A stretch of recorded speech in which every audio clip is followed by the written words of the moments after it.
SKB சமையலில் நாம் இன்றைக்கி பார்க்க போகிறது கொத்தவரங்காய் பொரியல்.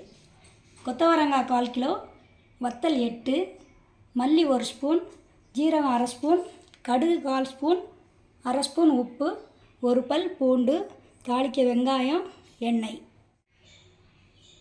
கொத்தவரங்காயில் இந்த காம்பையும் இந்த பகுதியை 2 பகுதியும் கட் பண்ணி எடுத்துக்கலாம். இப்படி எடுத்து இது பண்ணிக்கலாம். இல்லாட்டி ஆஞ்சு இல்லை அப்படின்னா அருவாமனையில் இப்படி லேசாக கட் பண்ணி எடுத்துக்கிட்டிங்கன்னா நார் பகுதியாக இருந்தாலும் நாரையும் எடுத்துடலாம். கட் பண்ணி எடுத்துக்கோங்க. கொத்தவரங்காயை கட் பண்ணி எடுத்தாச்சு. வெங்காயம் கட் பண்ணி வச்சுக்கிட்டோம். கடாயை அடுப்பில் வச்சாச்சு. 2 ஸ்பூன் கடலெண்ணெய் ஊற்றிக்கலாம். எண்ணெய் காஞ்சிடுது. நம்ம கடுகு போடலாம். கடுகு பொரிஞ்சிட்டு வெங்காயம் சேர்த்துக்கலாம்.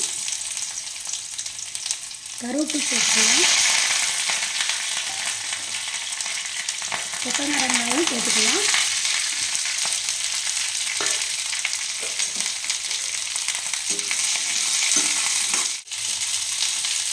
நம்ம கிண்டி விட்டு தட்டு போட்டு மூடி வச்சிடலாம். காய் அவிஞ்சிடுச்சான்னு பார்க்கலாம்.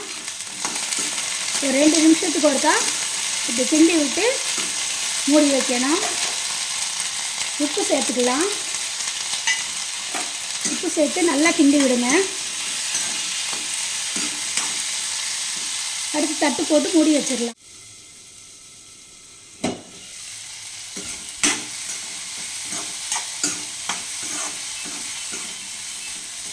சூடான உடனே கொத்தமல்லி, அடுத்து ஜீரகம், வத்தல், இதை 3ஐயும் நல்லா வறுத்து எடுத்துக்கிடலாம். இப்போ நல்லா வறுபட்டுருச்சு. நம்ம இப்போ அடுப்பு ஆஃப் பண்ணி ஆற வச்சிடலாம்.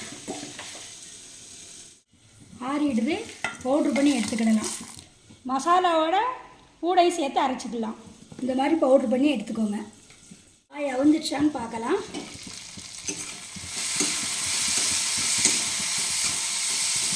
காய் நல்லா வதங்கிடுது. நாம் இப்போ அதுக்கு மசால் பொடி சேர்த்துக்கலாம்.